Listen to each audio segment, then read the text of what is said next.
Take. All right, we are live on Dan-A-Plooza. I hope you enjoyed the previous guests, the Macabre Moon Models panel.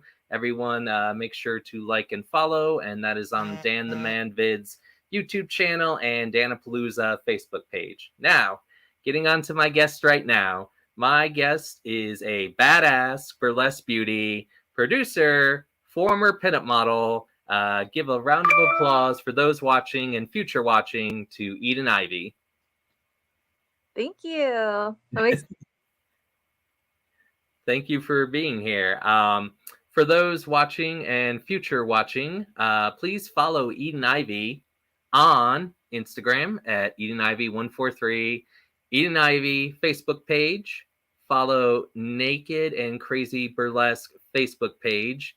And also, if you are in the PA area in Pittsburgh, make sure that you check out their event on the 25th, Naked and Crazy Burlesque, The Takeover, on the 25th of June.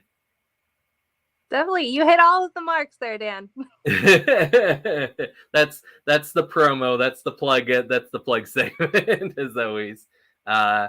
And if anybody is interested in the tickets, I know they can go to your link tree, and there's a pre-sale, and you can go ahead and purchase those tickets right now.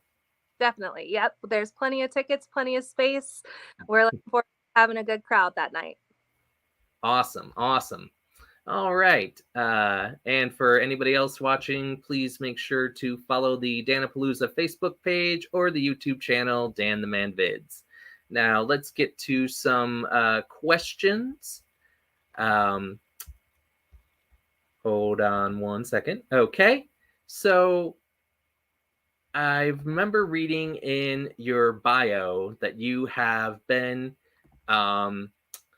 in many international publications. Can you tell us what publications that maybe we have seen you in? Yeah, definitely. So I've kind of spread myself across the board. Couple different ones to note are Expressions magazine, Pinup Worship. We've got, let's see, worked with Retro Lovely a few times. The list goes on and on. I'm working on getting the Facebook page updated with all of those publications that I've been listed in. But some of the most credible to note that I have at the top of my head and have been published through them multiple times are Pinup Worship and Expressions. Okay. Are those where anybody can still buy that, or are they no longer available? Still buy them. So what they are web to print magazines. So a lot of them are available. If anybody's interested, feel free to DM me. I do definitely still have the links to those purchases. More than happy to share the wealth. Okay, and make sure to go ahead and purchase them. I know I'm going to purchase one, so I'll go ahead and share that. So make sure that you purchase it. I know it's kind of similar, like, I think I've ordered like the Mod Squad magazine where you can do a print. You get an email copy, like, and then you get like an actual copy of the magazine. So definitely, yeah. And I love the digital print too, because you can take it on the go with you. And then for sentimental purposes, I definitely, maybe a little biased, but I have some personal copies for my own sentimental reasons. you gotta treasure it, and you have to enjoy it, and I'm sure that they are amazing just as you are. Oh, thank you. I appreciate it. You're welcome. So tell me, because I know that you are a former pinup model. Did you have any kind of like inspiration for a pinup model? Because we've seen pinup models, in the past. Was there anybody like that you looked up to and said, hey, I can do this. This is something that I definitely want to do? So I've always been one to kind of follow counterculture.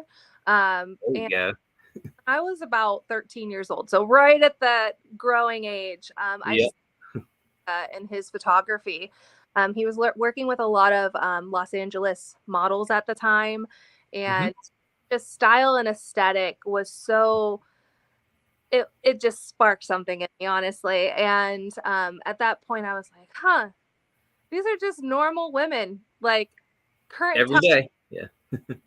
right? So really, I do have a lot of inspiration from some of the models and actresses from the 40s, 50s, and 60s. But if I Mhm. feel like what that single spark was, it was seeing Roy Vargas pinup from back in, like, we're talking 2003 time frame. Okay. I've not seen that. I'll have to Google it later, but But the MySpace, I will say, I will date myself and say that MySpace type of a scenario where I was seeing it while I was scrolling and I was just in awe. oh, there you go. My MySpace. Mine is still somewhere searching within the internet realm. I never update. It's still missing. It's lost. But yeah. So with the pandemic that happened, did you feel like you could only perform live, or did you try virtual, or did you do like a mixture of both? So I do still consider us in the middle of the pandemic. As Right. guidelines have kind of loosened, I've been able to get out there in a more physical presence. Mhm. Um, but at the beginning of the pandemic, I was completely lost. I did not know Yeah. where to turn. I ended up doing some virtual pieces, and Mhm. props to you, Dan, by doing this because there's so much work on the virtual aspect of things that Yeah. camera in my not the quality that anybody really wants. And I will say, performing to a very empty room, a very quiet room, because the entire house has to go silent, has been very strange. You're waiting for the applause and it's not happening because the dog's over in the corner. So I've kind of done a mix as we've gone through this pandemic. So definitely did some virtual, definitely have gone live, even have done a little bit of traveling. Um, I Right will on. live audience is my preference though. Yeah, there's nothing like that from the roar of the crowd and the cheers and the woos, like, because I've attended like virtual events and like I would try, I'd be like, smiling, woo, and just like exclamation, exclamation, exclamation. But I mean, I don't know if you could feed that, 10 exclamations and smileys. I don't know if you can really absorb that as a performer, but you feel the enthusiasm through the keyboard. But I feel like it's kind of interesting also, I could say, as a fan, to just watch and attend those things, because sometimes your home is more quieter than performance, if someone's talking this or that. So it kind of is like you have that where no interruptions sometimes, unless you mentioned before. I mean, the only interruption I have is my cat that likes to jump on the keyboard. But so I do think that is it's really good, and I know it's really challenging. Did you reach out to groups for virtual performing, or did they reach out to you? Kind of a mix. I've actually been to work with some individuals from Sioux Falls. Okay. That was a digital post just saying like, hey, we want performers, this is what we're thinking, if you're interested let us know. And then I've also had some peers, especially in like the Cleveland region, who have Okay. reached out and said, hey, actually for instance, individual by the name of Issa Vibe was doing an event during the pandemic at the beginning that was called Mhm. the rent party, and they would Oh, actually wow. for somebody's rent. So there were a lot of events like that, but then a couple where you kind of say, "Hey, I'm all the way in Pittsburgh, PA. I won't meet you in live and in person, but I would love to work with you." And it's definitely been awesome and a great experience. Exactly, and it's kind of like you get to that ability to network, and it's like you don't have to fill up the car, or or get like all dressed up. You can just kind of chill and network and kind of build your reputation while lockdown is taking place. Exactly. I will tell you that normal me outside of eating is not happy to have my room filled with all of the costumes, but uh, it's not any different than whenever we're traveling from space to space. Because, yeah, Right. the lug drops down the stairs or into the car, but we're still searching through piles of costumes to get ourselves ready and presentable. Hmm. Is there like a dream performance space for you where you could pick like any kind of performance location and have any kind of props of your disposal? Oh, what I would do for a vintage 70s esque 60s, 70s range Vegas stay. I would love it. But I, at my heart, am a dive bar girl. Where I started is in a dive bar, where I developed Naked and Crazy Burlesque is in a dive bar. I like the smoker section and the tiny stage in the corner that one performer can make that entire room seem like you're in Vegas or you're in a coliseum. So it's definitely the performers make the space, but if I had my choice, it'd either be total retro Vegas type of setting or your dive bar from down the street. So we need to clash that together and have a Vegas dive bar. Yes, Just listen, I looked up venues tonight. We will find it. we will bring it, and if we can bring it on Dan-A-Plooza, we will do that. They will come. I'm sure that we can make it happen. We could. We very, very well could. Um, so I really hope that you can get that, and I hope that that dream is within very, very near future. Fingers crossed. Exactly. um, so when you finally saw that you could do live performance again, what was like your emotions from that when you were finally able to like, hey, now I can hear that crowd and everything? Mixed. So nervous. My family, I come from a family with a lot of health issues. So at first I was like, oh no, is this something that I could actually do? But then Right. seeing how a lot of places were implementing pandemic structure really gave me a lot of hope that it was going to be a safe environment, that we were able to implement that appropriately for our crowds. Right. That made me relax. And then the stress came on because although I can perform live, can I still produce? And Pittsburgh really took a hit whenever it came to venues and those who were willing to host and hold burlesque events. So then the gears started turning and motivation from there on. So I was probably a bundle of emotions that I couldn't even tell you one, Dan. You had multiple butterflies Yeah. floating.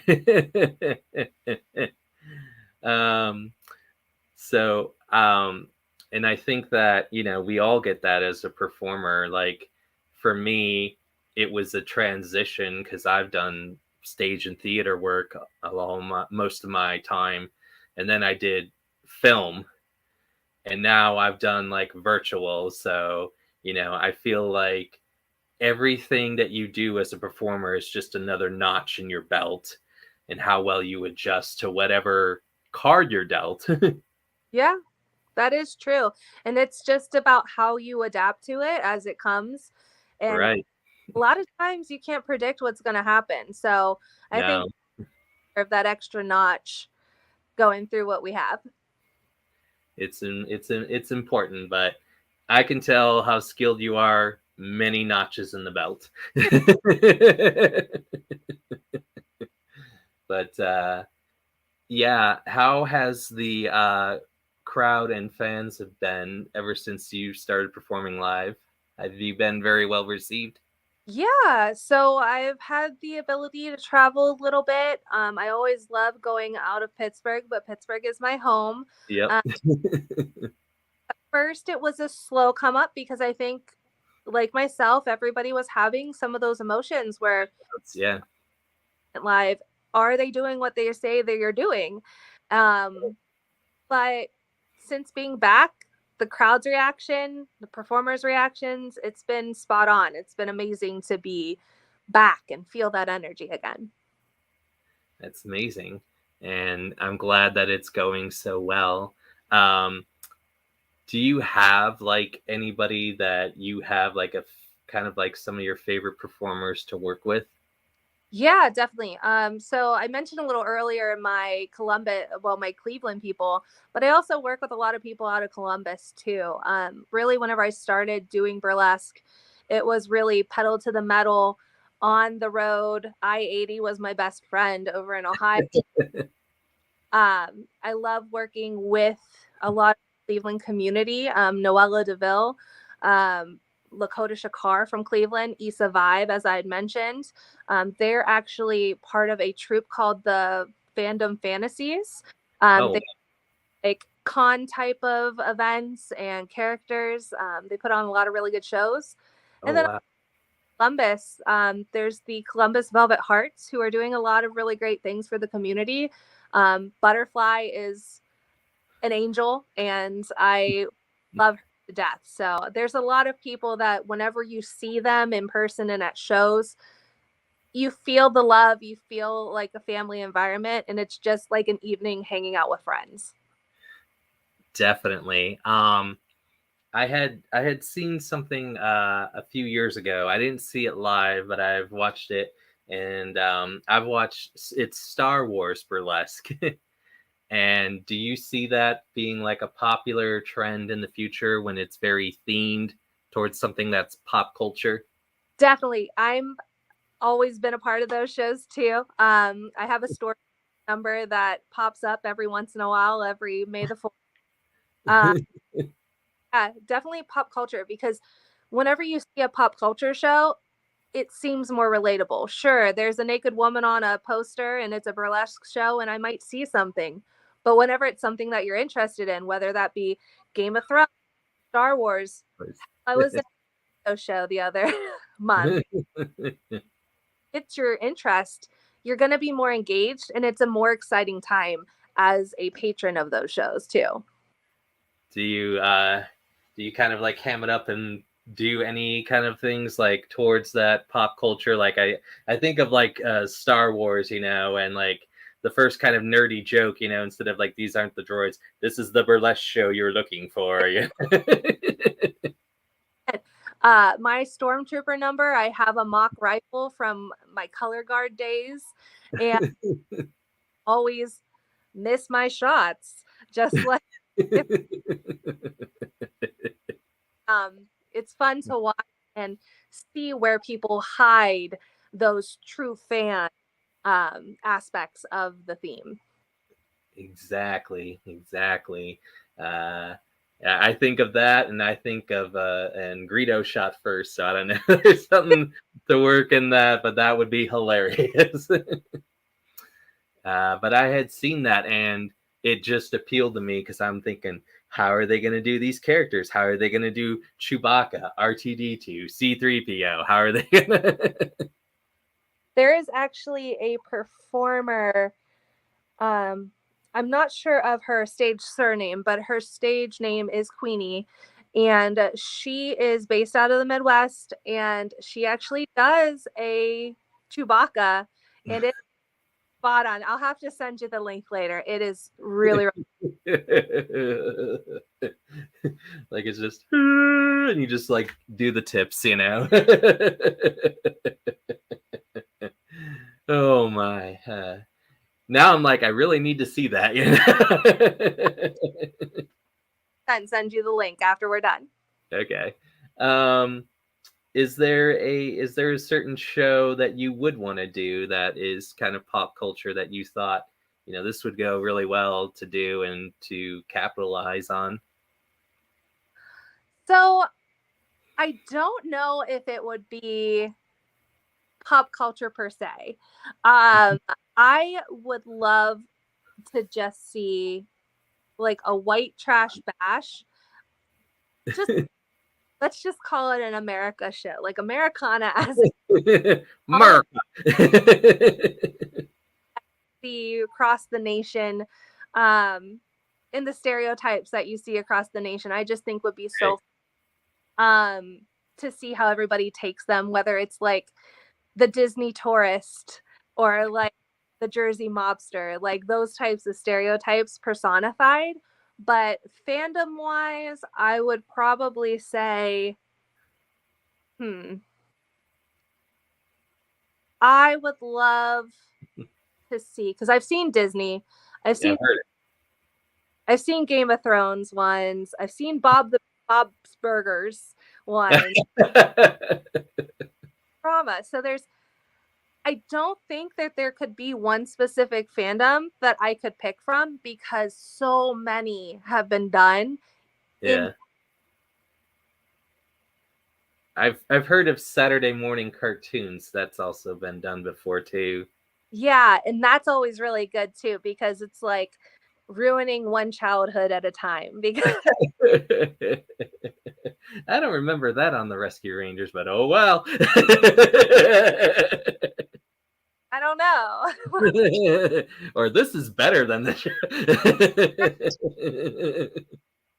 Ruining one childhood at a time because you see how it takes that character and can completely morph your opinion of it. So it's a great time, and it's something that I hope we get more regularly now that most places are back to business.